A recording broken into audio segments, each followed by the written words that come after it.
Democrat Andrea Salinas represents Oregon's 6th congressional district and is among the 80 new U.S. House members in the 118th Congress. A former state legislator in Oregon, she told C-SPAN about her upbringing in California and how her experience as a first-generation college student influenced her political philosophy.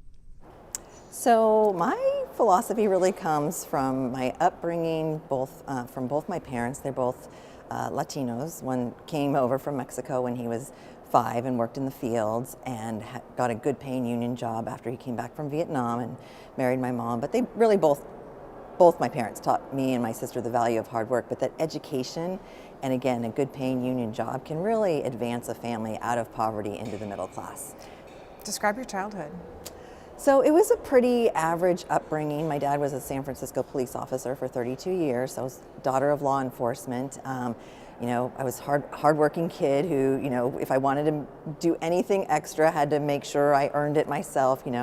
Raking leaves, making sure I, could earn my way to summer camp, that sort of thing. And so, yeah. And then really, my parents really did kind of encourage education, and so went on to become the first in my family to graduate from a 4-year university. And you went on to the University of California, Berkeley. Yes. What were your 4 years like there? How did they shape who the person is today?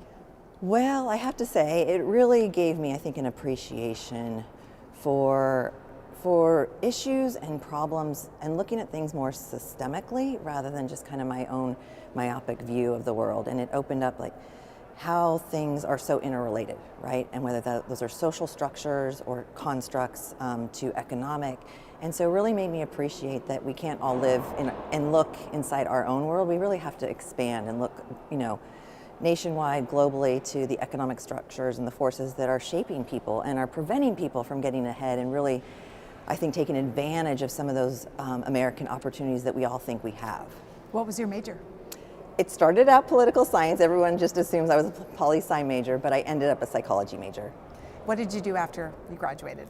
So my last semester at Cal, and it took me a while, I worked my way through, and so it took me about 7 years, but my last semester I worked for Senator Feinstein in her San Francisco district office. I was an intern, and then I decided to take the LSAT. I didn't do as well as I wanted to, so I thought I'll take a year off, but that was 1995, around the Republican Revolution time, so I came out here and tried to find a job on Capitol Hill. I landed finally with Senator Reid's office at his front desk.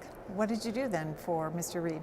So I did what a lot of staffers do at the front desk. I answered phones, helped with press photos, got in there at 7 a.m., sometimes didn't leave till 7 p.m., but it was fun and it was really exciting, and then moved on to legislative correspondent work until I moved over to the House side and then worked for a member of Congress from California, and I did his tax, trade, and Social Security work on Ways and Means. How did you end up in Oregon then? So I then had a child of my own a few years later, right about 2004, so about 2.5 years after 9/11, and I realized that DC had become a really difficult place to raise a child, at least for me. And I wanted some semblance of normal for my child and to be able to continue to work and be a good mom as well as be a good worker. And so we kind of looked all over the country and found that Oregon just felt so right. It was civically engaged, very active people, and as beautiful, and I will now say more beautiful than California in terms of its landscape and access to the outdoors. So what did you do when you moved to Oregon? So I moved to Oregon, and truly the day I landed in the airport at PDX, I got a call from Congresswoman Darlene Hooley's office, and they were looking for somebody to fill in for a few months. Someone was going on maternity leave, and then 3 months turned into 2 years until Congresswoman Hooley retired. So I did her district aid work, some energy work as well as environment and small business work. Describe your family. My current family, I have one daughter who is 18 and she's graduating from high school this year. She's looking at colleges right now. My spouse, I live with my spouse, Chris Ramey. He works for the city of Portland, and I think we make a great team, actually, the three of us. I was just talking to some staff, and we're getting ready for her to move on to her next step, and hopefully she'll be someplace close enough that we can visit each other every now and then. But yeah, very close family. We love to hike. That's why we chose Oregon. Love to play games and just hang out together. My daughter probably less so now that she's a teenager, but yeah. You went on to the Legislative Assembly in Oregon. Tell us about your career there. Oh, I loved it too. I wasn't quite sure. I went from advocacy over to being a member of the legislature, and I really focused on healthcare. I was chair of the House Healthcare Committee for a couple of years, really tried to pass some good legislation that would bring down the cost of healthcare, knowing that prices were increasing in so many different areas, whether it was pharmaceuticals or hospital costs or physician costs. So really tried to wrap my arms around that and brought industry together to work on some of those more pressing problems, and was able to, I think, pass some really good legislation. What or who prompted you to run for this seat?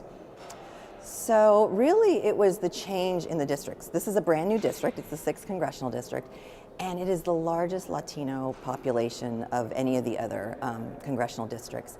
And I've been part of this community for so many years, and I wanted to make sure that we had a voice, a unique voice that we haven't really historically had, and it's been a more marginalized voice, I think, in Congress. So very excited to represent the, the community that I've been a part of and help to shape some of the policies previously, and whether that was making sure they were included in minimum wage bill or passing a farm worker overtime bill, just really helping a community that I think can take advantage of the opportunities that my family did as have grown. Have you made any new friends in Washington? We have, or I have actually, yeah. So I mean, I'm really excited about our freshman class, and I think we are all bonding very well together. So yeah, a number of my freshman class members, as well as some of those more longer term veterans here, have really embraced us and make sure we want it. They want to make sure that we succeed.